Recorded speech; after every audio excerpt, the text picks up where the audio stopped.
How long has it been since we watched a Mr. Valen video? Like, fucking... Mr. Valen? Mr. Valen video. Like, a month? 2 months? It's been a minute. The last one that we did was that bomb.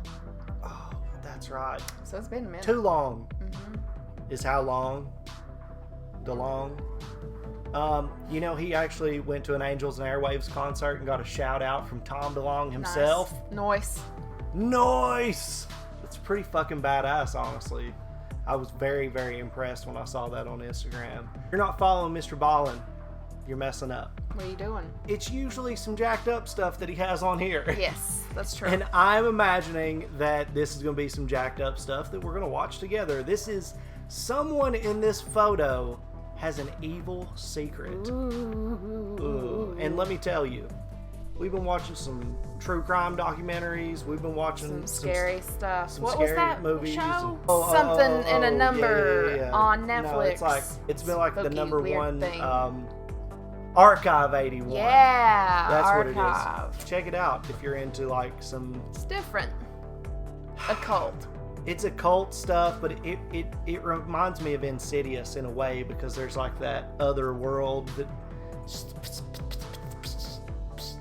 Anyway, check it out. We enjoyed it. It was pretty cool. But Mr. Ballin bringing us the creepy and the dark and the scary. Supposedly true. Mysterious. That's the scary part.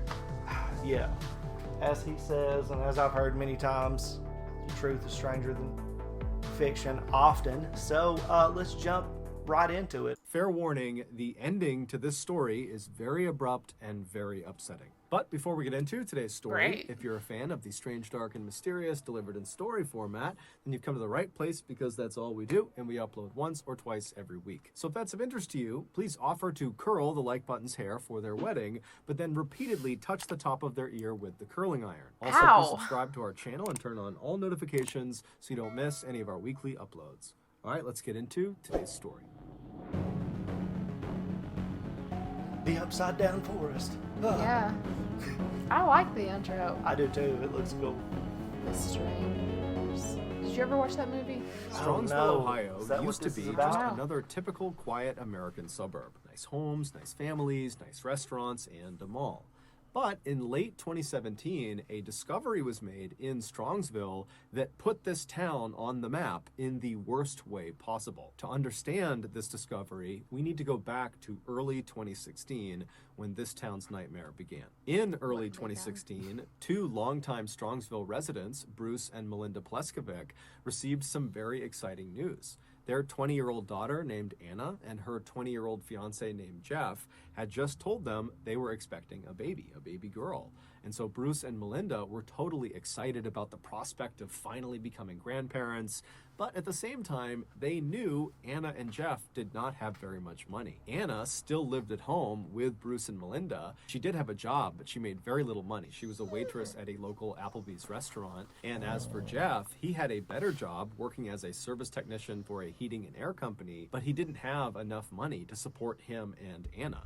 In fact, he didn't even have enough money to move out of his parents' home. He was still living with them on the other side of Strongsville. And so this couple, they're really excited about their baby, but Bruce and Melinda are thinking, you know, we really got to find a way to support them because they are just not prepared for this first child. And so Bruce and Melinda, they talked it over and they decided the best way to support this young couple was to tell their daughter, if she wanted to, she could invite Jeff to come stay at their house. That way the two of them could be together. Yeah, that and is. once they had their daughter, Bruce and Melinda could be the great-grandparents and help take care of the baby. And in general, this would allow the couple to just continue to save money and move out when they were ready. And so when they told Anna they were willing to do this, Anna was so happy. She was so grateful. She called Jeff, and Jeff was equally happy and grateful and said, yes, I would love to move in with you guys. So it took several months, but finally in June of 2016, which was the same month that Jeff and Anna welcomed their daughter to the world, Oh, shit. Jeff would leave his parents' home and move into Bruce and Melinda's home. And almost immediately after he moved in, he and the rest of Anna's family began experiencing some very strange and disturbing things around their property. Just a few days after Jeff had moved in, he and Anna were home alone. They were on the main floor of the house and they were having dinner at the kitchen table. And at some point, Jeff just happened to glance out one of the back windows that looked out into their backyard. And now this property had this huge sprawling backyard. Basically, they had all these houses kind of in a row, and they all had almost like a communal backyard, this big open space. And so Jeff is looking out into this huge backyard, and he sees off in the distance something strange. He doesn't really know what he's looking at because it's nighttime, it's dark, but he stands up and he walks over to the window, and as he's looking out, he sees way off on the backside of their property are these 4 strangers just standing there, appearing to be smoking something, and they're just kind of looking up at the Pleskovic house. And so Jeff is looking out the window at these 4, not really sure what to make of them, and he calls Anna over, and so Anna walks over, and the 2 of them are looking out, not really sure what to do. I mean, on the one hand, these 4 people, who they clearly didn't know, or they believed they didn't know, were definitely trespassing. But at the same time, they weren't really doing anything. They were just kind of standing there smoking. But as they're watching these 4 people, one of them begins walking up the property towards their home, and then stops alongside the Pleskovic trampoline, which was in their backyard. And this person begins fiddling with the trampoline. And so at this, Anna's like, you know what? I don't know what they're doing. I feel totally uncomfortable. And so Anna would actually call the police. And so the police, they come out, but by the time the squad car arrived in front of the Pleskovic house, the 4 people in back must have seen the car, and they took off running. And so when the police officer went in the backyard and looked around, there was no one there, and there was also no sign they were there. There was no dropped cigarette butts or anything. They just kind of vanished. And so the police officer told Jeff and Anna, if they come back, let us know. And so the officer left. And then a little while later, when Bruce and Melinda came home, Jeff and Anna would tell them about what happened, and they would agree that that was totally strange, that in all the decades they had lived in Strongsville, they had never had anybody stroll onto their property and just loiter in the middle of the night. And so for the next couple of days, the family was definitely on edge, but after a little while, this whole incident was largely forgotten about. Fast forward about 5 months to November 2016, and Anna was home alone with her young daughter, and she's playing with her daughter on the first floor of the house towards the front of the house. And as she's playing with her daughter, she suddenly hears what sounds like someone trying to open the back sliding glass door on the back of the house. And so instinctively, Anna thinks, okay, Jeff must be out there, or my parents must be out there, and they don't have a key or something. And so she scoops up her daughter, and she begins walking towards the back of the house to open this door for them. And when she walks into one of the back rooms, before she reaches the back door, she happens to look out one of the windows that looked out into the backyard. And standing right up against the glass is this unknown male figure with his face pressed up against the glass. And so Anna just freezes and stares at this guy, and then this guy, he notices Anna, and he ducks down out of view. And now Anna's thinking to herself, this is the guy. He must have been trying to break in my back door. I'm home alone. I don't know what's going on here. I don't know if he's going to try to break in again. And so she just turns and runs back towards the front of the house. She runs upstairs. She goes in a bedroom. She locks the door, and she calls the police. But by the time the police come out there and they look around, they can't find this unknown figure that was at the back of the house, and there's no sign of an attempted forced entry. And so unfortunately they told her, look, I'm sure this was very traumatic for you, but there's really nothing we can do here. There's no evidence to suggest who did this. And so please just, keep your house locked. And if you see anybody suspicious on your property, call us back. And so naturally, after the police left and Anna had a chance to contact Jeff and her parents, they were horrified and they rushed home to comfort her. And then after the initial shock of this incident had worn off, the family began to speculate, do you think this might be connected to those 4 strangers we saw on our property a few months ago? It just seems odd that those 2 things would happen so close together. And then the family began to think, okay, well then, who is this person? Who are these people? What do they want? Why are they targeting us? What's going on? Because as it was, the Pleskovic family, they didn't have any enemies, at least none that they knew of. If anything, the people of Strongsville adored this family, especially Melinda, the mother. For the past 20 plus years, she had been a middle school teacher in town, and her students adored her. She was also a big-time soccer coach in the community because she had played in college and she was still very passionate about it. So she was this amazing coach. And in the eyes of many parents in the Strongsville community, Melinda was a bit of an inspiration because she was not only the mother to Anna, she was also the mother of an 18-year-old boy named Kyle who had Down syndrome and was nonverbal. And Melinda just had this unbelievable way with him where she was so good to him. She incorporated him in everything. She got him so involved. She gave him the best life he could possibly have. And so anytime you saw Kyle with his mother, Kyle would be all smiles. Even though Kyle couldn't speak, it was so obvious his mother made him incredibly happy. But regardless of the reason for these strangers to be lurking around their property, the Pleskovic family was now totally on edge and found themselves constantly looking out the windows, especially at night, in fear these strangers were going to come back and might try to break in again. And unfortunately, these strangers would come back. In January of 2017, so 2 months after Anna saw that unknown figure at the window and heard the back door sliding around, Bruce's car was broken into. It was sitting in the driveway of their property. Someone got inside of it and stole his laptop. And so Bruce, he calls the police and he says, I've got to believe this has to do with the people that are harassing my family. And the police believed him, and they began looking around and asking around, but they could never track down the laptop or the thief. And so once again, the family was kind of left on their own. And the police said, look, if you see anything else, let us know. But there's not much we can do here. A few months later, in July of that year, Anna, Jeff, and their daughter were all home together one night when Anna happened to look out one of the back windows on their first floor, and out on the very back of the property were 3 strangers just standing in that same spot where they saw those 4 strangers smoking the year before. And these 3 strangers are just standing there looking up at the house. Dude, and I'd be firing a fucking Anna gun calls out my... to Jeff and says, look, there are 3 people in the back of our property. And so Anna, she pulls out her phone and she's calling the police. And as she's calling the police, Jeff, who's totally upset that there are these people harassing him and his family and making them feel unsafe, he just grabs a flashlight and storms out the back door to go confront these people. But as soon as Jeff went out the back door, before he could even shine the light on them, the 3 people had turned and ran and vanished. And so finally, when the police did show up, they were aware of all the calls they had gotten from this family. And so they went out there and they did a serious search for these 3 strangers. But like always, nothing was found. And so the family once again was told, if you see anything else, let us know. The following month, which was August, Anna was home with her daughter, along with her mother, who was upstairs. And as Anna is in the front of the house in the playroom with her daughter, she hears the sound of somebody trying to open that back sliding door. And now immediately her radar is up because she knows what happened the last time she heard the sound. There was that person in the window. But she's thinking, okay, I can't just immediately call the police. I need to at least look and see if there's someone that I know at the back door.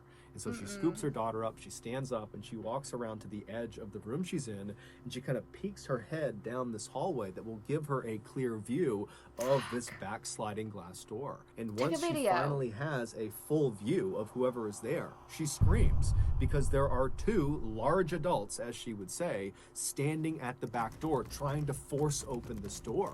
And so when she screams, these 2 strangers, they hear it, they turn around and they run. And Melinda, she was upstairs, she hears her daughter screaming, she comes flying downstairs, she's trying to figure out what's going on. Anna is hysterical, the baby's crying, and so Melinda actually calls the police about what her daughter has just seen. The police come out, they search the property, they can't find anyone, and so again, the police leave and they tell the family, look, I'm sorry this is happening to you. They need but to patrol we can't or do anything, something. so please just let us know if anything else happens, and we'll be out here as soon as we can. We're bound to catch these people, but right now we just don't have much to operate on. The following month, which was September, one of Melinda's car keys would go missing. And whoever had these keys, whoever had stolen these keys, would use it to randomly start Melinda's car in the middle of the night. And they also used it to set off her car alarm at odd hours of the night. And then also during this time frame that her keys were missing, they also discovered that there were nails jammed into the tires of Bruce's car. And so, of course, the family calls the police and tells them about what's going on, but the police can't do anything. And so, very frustrated, Melinda actually takes to Facebook and posts that someone's stolen her keys and please just give them back. And just overall, she's pleading with whoever is harassing her family to just leave them alone. But unfortunately, this post would not do anything. The harassment would continue. A month later, on October 19th, Jeff was home alone when he heard the sound of the backsliding glass door rattling, and now he knows that every time this has been heard by Anna, that there's always some stranger at the back door. And so Jeff grabs the family dog and he very carefully turns and looks down that hallway towards the back door to see who this is. And right as he pokes his head out, he sees there's this large adult figure with a hood up trying to open this back door. And so the dog sees this person and starts barking and running towards the door. Jeff runs after the dog, and this big person outside who's trying to break in, he sees the dog, he sees Jeff running, and he turns and he runs away. And so Jeff and the dog, they stay inside the house and they watch this guy just take off across the property and disappear into Shorty the trees. after him. And Jeff would call the police. No. But like always, the No, police I came wouldn't. out and there just was nothing they could do. 4 days later, on October 23rd, Jeff, along with his young daughter and Bruce, they went to the local Applebee's where Anna worked to have dinner there and have Anna wait on them. And then after they were done eating, they said their goodbyes to Anna, they left the restaurant, they hopped in their cars, and they drove back to their house. When they got there, Bruce was the first up the steps, and he got to the front door, and it was locked, and so he knocked. And Kyle, his son, he came and unlocked the door. Bruce went inside, followed closely behind by Jeff, who was holding his daughter.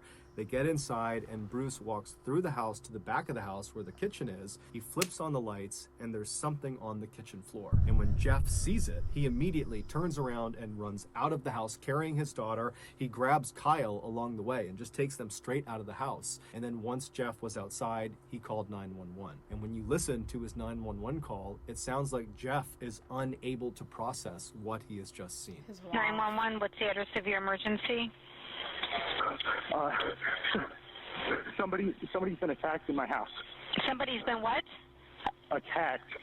They attacked who? Who was attacked? Mel Pleskovic. Mel Pleskovic was attacked. He was attacked by whom? Do you know? She was. No, we just came home. She's on the kitchen floor. Jeff and Bruce had just discovered Melinda lying on the kitchen floor. She'd been stabbed over 35 times and shot 3 times.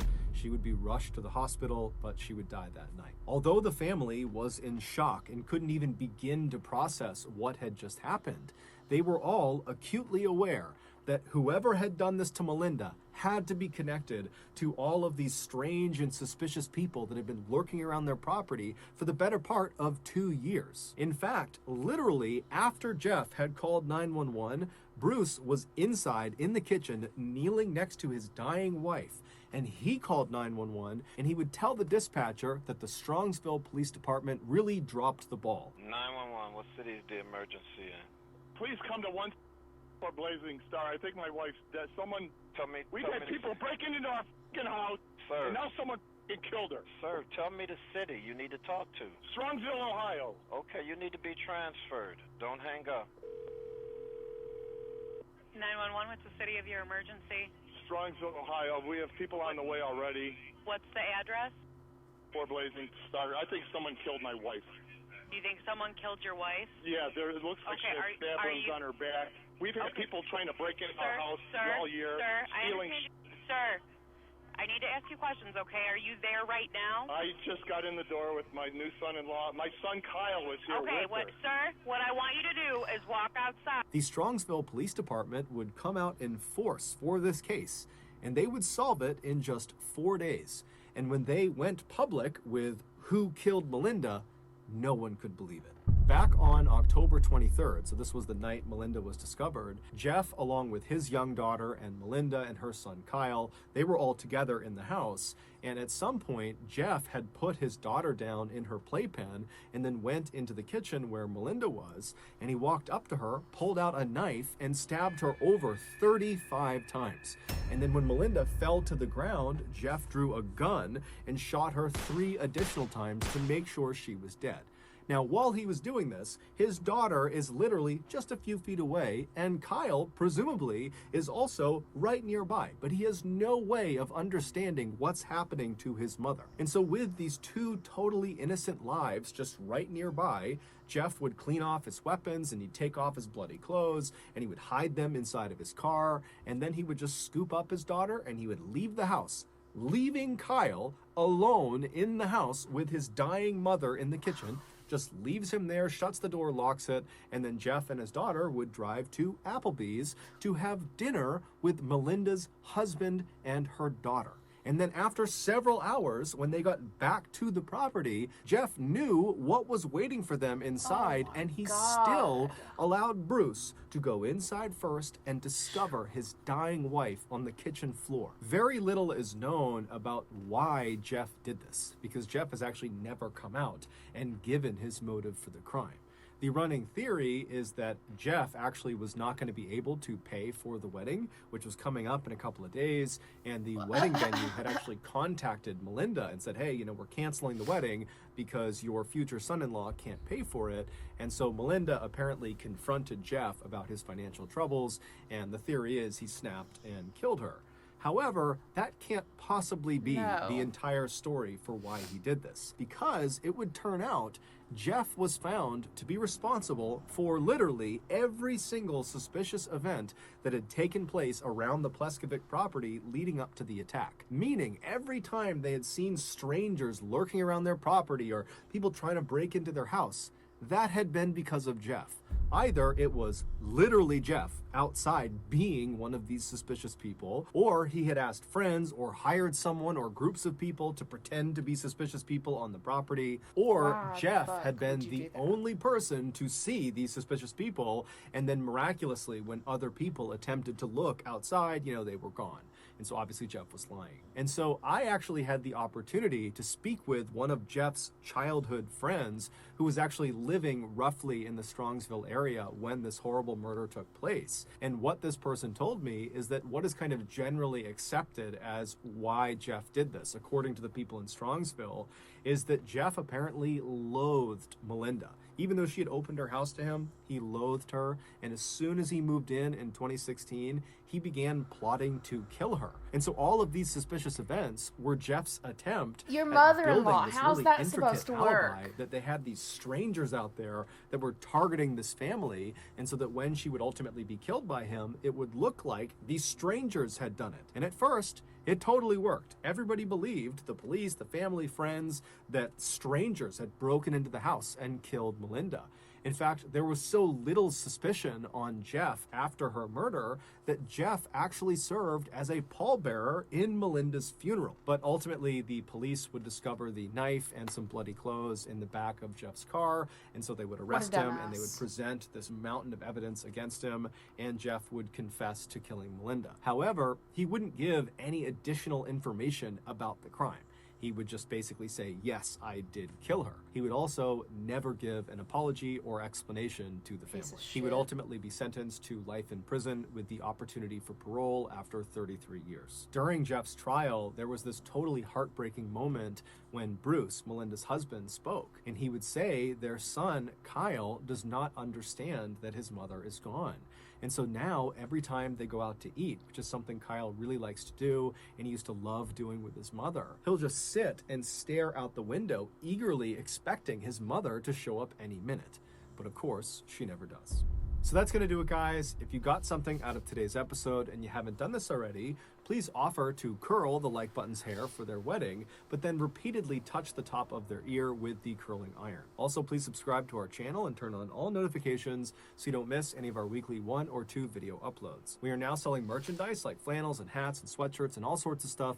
If you're interested, go to shopmrballin.com. If you want to learn about upcoming deals and promotions for our shop, go to our shop's Instagram page. The username is just shopmrballin. If you want to get in touch with me, you can direct message me on Instagram or on Twitter. My username for both platforms is the same. It's just Mr. Ballin. I also have a ton of content over on TikTok where my username is also Mr. Ballin. We also have a second YouTube channel just called Mr. Ballin Shorts where we post random short videos and lost episodes. We also have a Facebook page just called Mr. Ballin where we post condensed versions of the longer episodes you see on YouTube. If you have a story suggestion, please submit it to our subreddit just called Mr. Ballin. It's linked in the description below. So whether I see you on Instagram, Twitter, TikTok, Reddit, YouTube, Facebook, or some combination, just know that I really appreciate your support, and until next time, that's going to do it. See ya. Wow. What the fuck, dude? You okay? Yeah. That one kind of well, got you? You know, it's sad enough, but to know that her and her son had such a strong connection and they can't explain that to him, it's just fucking heart-wrenching. That's so sad. So sad. Very sad. And it just makes me angry. Like, why would you do that to another person? Well, I just don't understand why. Or like, how is that supposed to work? It's not like they were like in the middle of a divorce and the mom was like, you can't ever see the kid. And yeah, this lady seemed like a really good lady. I mean, everybody has their quirks and stuff. Like, maybe they didn't get along, but that doesn't justify. No, even if she was a bitch, even if Right. she was a total bitch and just awful, terrible human Right. being, like, move. Right. It's like, not working out for me living here. she's I'm opening gonna- up her home to you because you can't afford to move out. I mean, And you have a kid that Put up she's with helping it, raise. you know? Like, Jesus Christ. for a certain amount of time. It doesn't have to, but you make a decision like that, and it is And then- 100% for Okay, sure. and his daughter is there. His baby daughter is there. The son Yeah, is there. Her son. Then you stab her 35 times and shoot her 3 times. Like, what's the point in that? yeah, Why? And then you go out to eat with your significant other. yeah, just deranged. Motherfucker was really, really jacked up. But that's incredibly sad, but very well told. And imagine, from the girl's perspective, she lost her mom and her partner. And now she's got to raise this kid alone. The baby of The baby of a the fucking the lunatic. person who killed your Yeah. mother, stabbed your mother 35 Uh-huh. times. Well, I like my version a lot better. If I know somebody's in the back and they've already tried to bust in my house 2 or 3 times and there's a large person and I was like, pop, pop, it's going to be a Scooby-Doo moment when you pull his hood back and oh shit, it's actually my Oh, fucking yeah. almost husband. That's crazy. It's crazy. Or imagine being like whatever it was that he was like paying to be back there, and then they get shot in the ass, and they're just like, son of a bitch, I'm Right. never listening to that guy again. Right. This is a terrible prank. There is no way that I would call a police station 3 times and every single month I'm getting, my Oh, tires no. fucked up. Like, I'm gonna be setting up booby traps. I'm gonna be Macaulay People Culkin don't out play. here. Like in our area, people don't play. Uh-uh. Like if you go off the main road towards somebody's house, I have had people come out on their porch with guns because I had to turn around in their driveway. Yeah. Like I all I literally did was would turn around in their driveway, and they were like, cussing you out. And, yeah, yelling off the porch with their shotguns and shit. I was just like, okay. Sorry. Yeah. No, but seriously, I would make it my fucking life's mission to pop somebody in the leg and catch them and be like, what the fuck are you doing? Like, I don't believe in, like, killing people, but if you are fucking with me, oh, I am going to fuck with you. All right. So, Nikki, very emotional during this whole thing. This one just made me mad. This one made her mad. For me, it's just a tragedy. People are sick. People are sick. Their values are sick. Their agendas are sick. And the value of human life has become so insignificant to a lot of people. Maybe not so much that they would do some dumbass shit like this, but bad enough to where it happens way too often. And then his ass being a pallbearer. Oh, yeah, and then volunteering. Ugh. Ugh. I can't imagine how the dad feels. Yeah. I Or the mean, husband. yeah. It's a bad situation all the way around. But I do appreciate Mr. Ballin for telling this story. If you haven't supported him on any of his platforms, you're messing up. You need to be doing that because he is a fantastic content creator. And It's he's not on all of the platforms. So. on all of the platforms, yeah. But it's not always like this kind of true crime. You know, he gets into the supernatural and some things that may be a little less heavy on the heart, less heavy in the gut, just kind of interesting and kind of spooky. But he does cover this kind of stuff as well. So yeah, if you haven't yet, if this is your first time hearing anything about Mr. Ballin, give him some love. He's definitely given us love, so that's really neat. But if you enjoyed our reaction... Sounds weird. What? We've given him some love. He's given us some love. You know. Yeah. Anyway. The love. Anyway, if you enjoyed our reaction to this video, you could subscribe to our channel. You could like this video.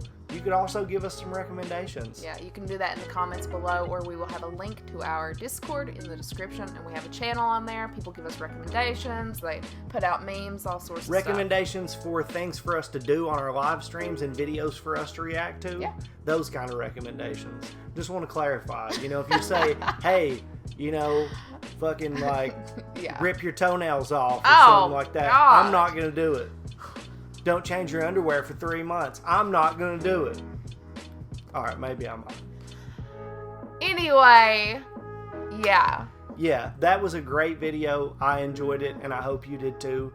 We do live stream on every Monday and Thursday night at 6:30 Eastern Standard Time. We would love to have you there. So it would be fun if you drop by, chatted it up with us. But for this video, I think that's going to do it. See you Bye. guys.